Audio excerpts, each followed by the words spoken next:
You're doing all right, but you think you're a bum. You're doing all right, but you think you're messing up. If I didn't have Vicki holding me together, and she has to, my favorite line from her, and it's nice that she's here to handle this. As I say, Vicki, I'm such a dub. And she says, yeah, but you're a nice dub.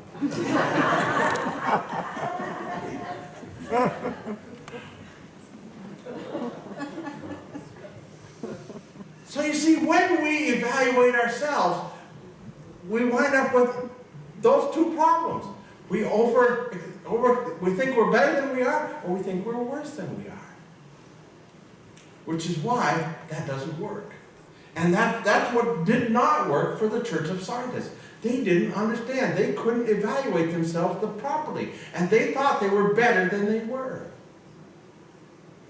But when they began to hear what Jesus thought, and this is so important, they began to hear what Jesus thought, and Jesus said, "You missed it."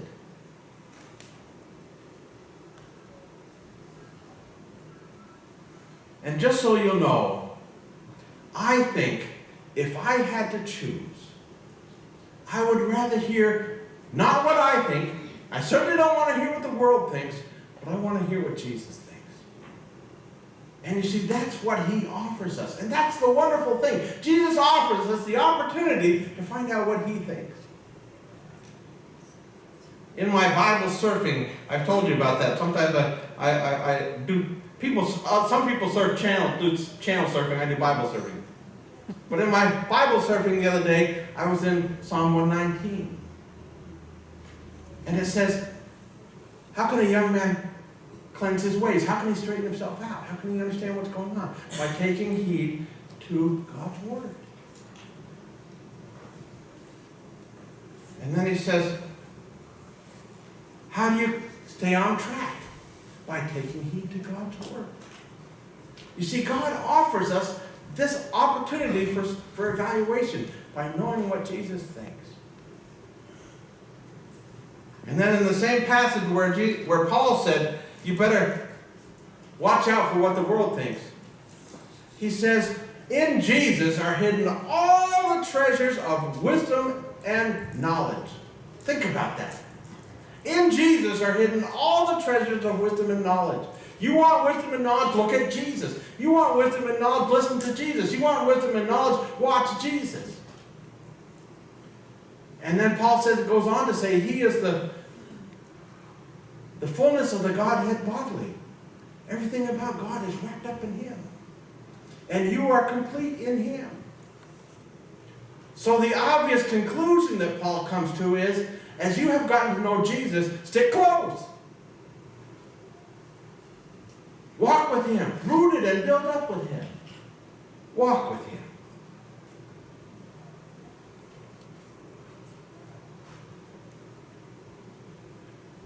And then Jesus kind of follows it up here in this passage,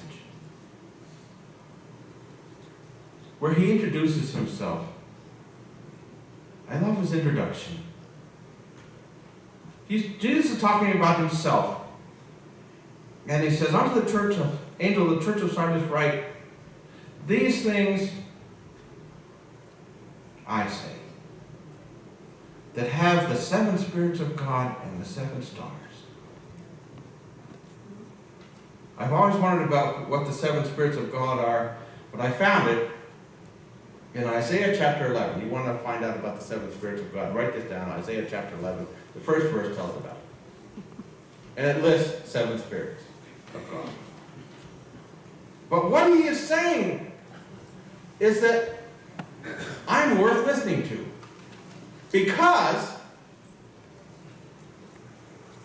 and it's what we've gone through all the way down through. Jesus introduced himself to all of these churches, basically saying to them, oh, look at the front of the bulletin. You've got to look at the front of the bulletin. It says it right here. Jesus is the King of Kings. Jesus is the King of Kings. He's the Lord of Lords. That's the one you want to listen to. That's the one you want to find out about what he says. That's the one you want to know his thoughts. And he offers them to you. So, How do you examine yourself?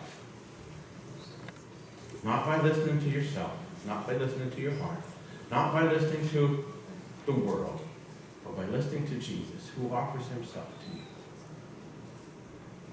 And then I like the results too, because the Bible always talks about results. It's very important to know, because if you're going to do something, you want to know what the result will be. David starts it off in Psalm 16. He said, "You will show me the path of life, and in your presence is joy forever."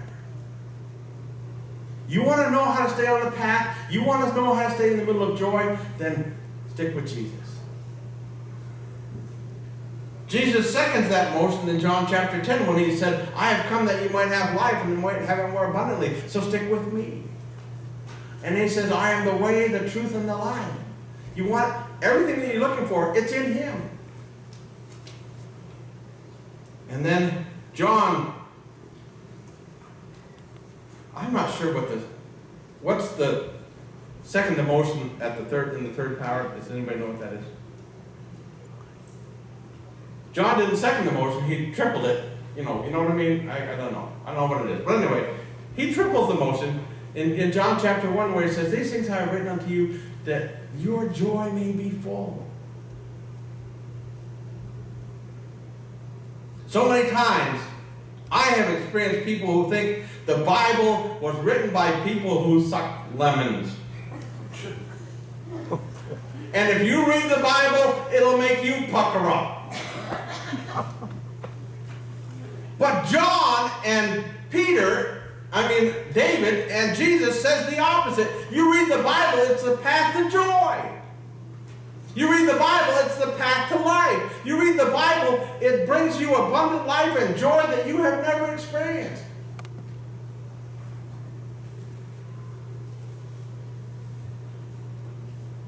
So, examining yourself is not only important, but it's worth it.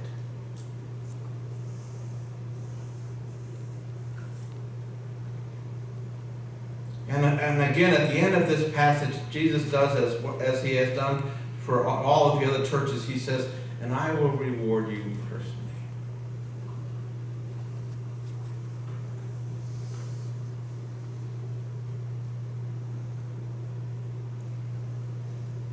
I have often thought about what heaven must be like.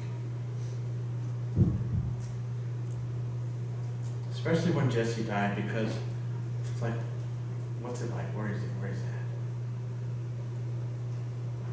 that? And the problem with thinking about heaven is we have no real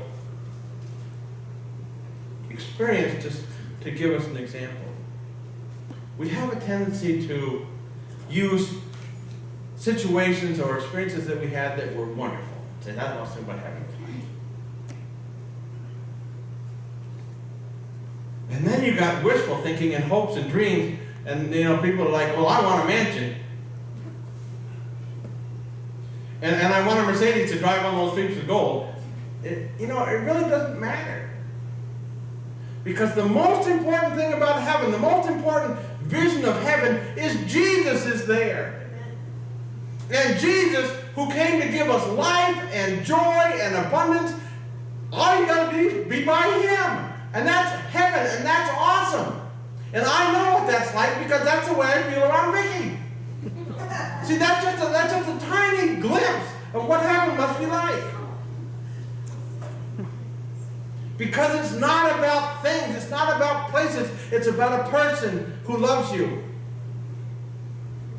who thinks you're a nice dog. And the thing that I have figured out is that Jesus thinks I'm a nice dog too. You know why I think that? Because he keeps me going. He's like, "I'm not done with Nate yet.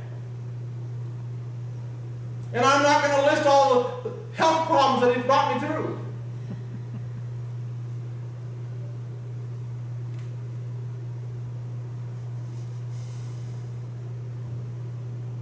But Jesus is the most precious thing in the world. And so he says to this church in Sardis, and he says to us, stick close. Stick close. Stick close to me. Don't get off track. Don't miss it. Because I have good things in mind for you if you walk with me. Let's pray.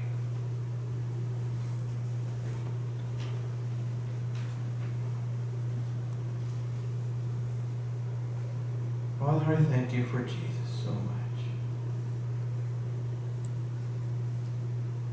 Who came not just to redeem us, not just to overcome the sin problem, not just to defeat death, but to be my friend forever. To be willing to walk with me and show me the way and lead me into fullness of joy.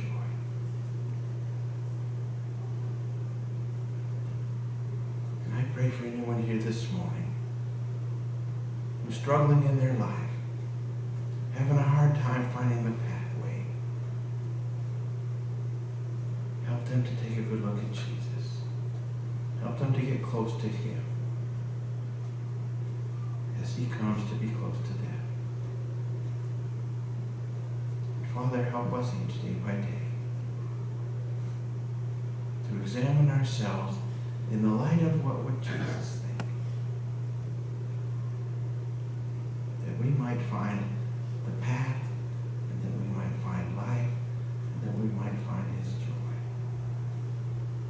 We ask in his name, in Jesus' name.